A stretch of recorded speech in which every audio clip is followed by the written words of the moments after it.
Անկախություն մերժելու մեջ մերժում է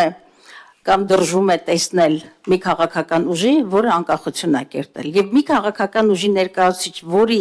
7-ամյա կենսագրությունը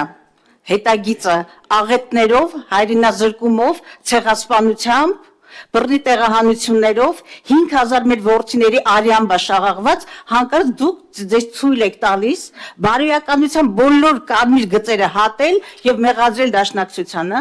Եվ ես զարմանում եմ, որ արտգործնախարարը նաև սիվիկի պատվարներից է օգտվում, հերթական ինչ-որ սիվիկի պատվարներ, որտեղ ծնվել են դաշնակցության կեղծ շրջաբերականները։ Անհարմար է։ Եթե դուք այդ պատրաստվածությամբ եք մտնում դիվանագիտական բանակցությունների մեջ, ուղղակի կարելի է կարեկցել Հայաստանին։ Եվ որևէ մեկը ձեզ թույլ չի տվել դաշնակցությանը մեղադրել եւ հանրային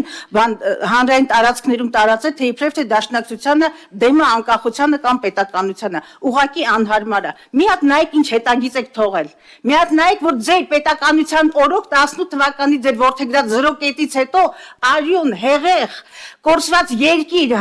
Արցախի հանրապետություն, կայացած պետություն, ցեղասպանություն, գերիներ, նայում ես գերիների դատավարությանը մեռնելը գալիս է, որ դու այդ ժողովրդին ես պատկանում։ Ու հիմա բաց ճակատով եկել եք այս կամերաների առաջ, փորձում եք դաշնակցությանը մեղադրել, ուղղակի անհարմար է։ Ես հասկանում եմ, որ բարոյականությունը եւ քաղաքականությունը իրարից այդքան հեռու են, բայց չի կարելի հանրահռչակել այդ մտքերը, անհարմար է։ Քիչ առաջ ես ձեզ փորձում էի ձեր մեջ ինչ-որ անկեղծության նշույլներ տեսնել, ուղղակի չի կարելի։ Եվ դուք առաջինը դուք եւ ձեր քաղաքական ուժը քննելուց առաջ մի հատ մտածեք, ինչ հետագիծ եք թողնում եւ պատմությունը ինչ է դատելու ձեր ճակատին։ Հարգելի Տիկին Գալստյան, իմ անկեղծությունը բաց է եւ անթաքույց։ Հիմա տեսնում եք, չեք տեսնում, ձեր խնդիրն է։ Ես օգտվում եմ միայն մի պատվալից։ Բոլորն են տեսնում ձեր անկեղծությունը, ձեր ձեռագիրը, ձեր հետագիծը։ Տիկին Գալստյան, դուք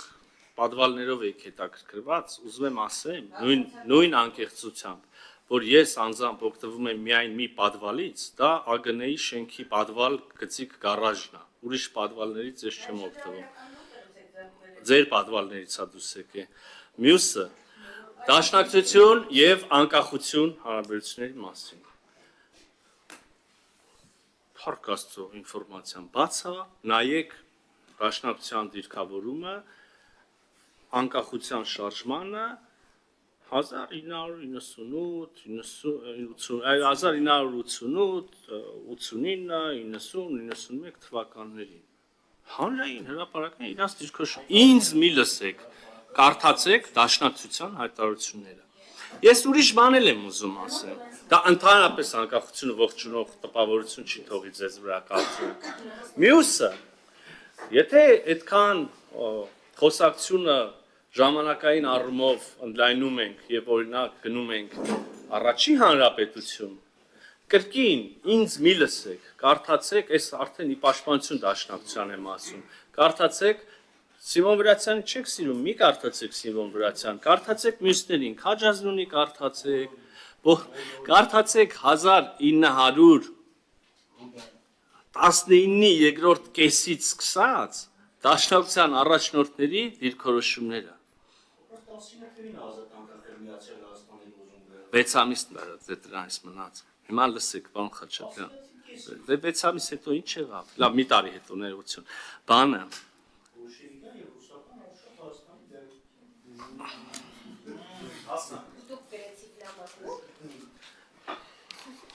Ախր խառնեցիք է, ես ինչ էի ասում։ Կարդացեք դաշնակցության առաջնորդներին եւ ախր հրապարակային էլ է, վստահ իրակ կարդացել են, ո՞ս կարողա չեն կարդացել։ Ձեր ղեկավարները Տիկին Գալստյան հասկացանք, էլի ձեր ժամանակ էլ մի ավելի ուրիշ ցեղասպանված ժողովուրդ է եղել, թվերն էլ համեմատելու չեն։ Երբ որ ազգի առաջնորդությունը այս կամ այն չափով եղել է դաշնակցությանը, հիմա բան չի էլի սկսենք, բաներ կան, որ այսինքն եթե մի արհավիրք պատահում է, ասենք հիմա Աստված մի արածի 80 կամ լավ 88 թվին եղել է երկրաշարժ, դա պիտի վերագրենք այն մարդուն, որ եղել է բանը, եթե ուզում եք, շատ լավ, Աստված իմ, եթե ուզում եք մտնենք այդտեղ,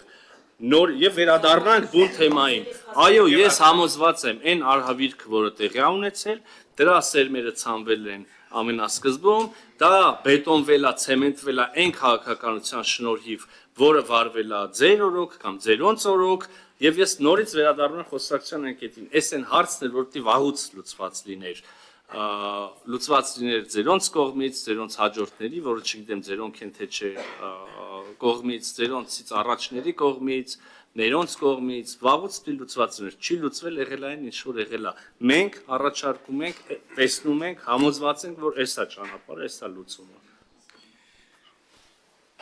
Արսվիկ Մինասյան։ Պարոն Միրզոյան, իսկապես անկեղծորեն ափսոսում եմ էլի այդ պահվածքի համար, որ քիչ առաջ դուք ցուցաբերեցիք ոչ ձեր դպրոցական տարիների, ոչ ձեր համալսարանական կրթության, ոչ ցեղասպանության թանգարանում, որտեղ դուք աշխատել եք։ Այտենց մոտեցում դուք չէիք կարող ունենալ։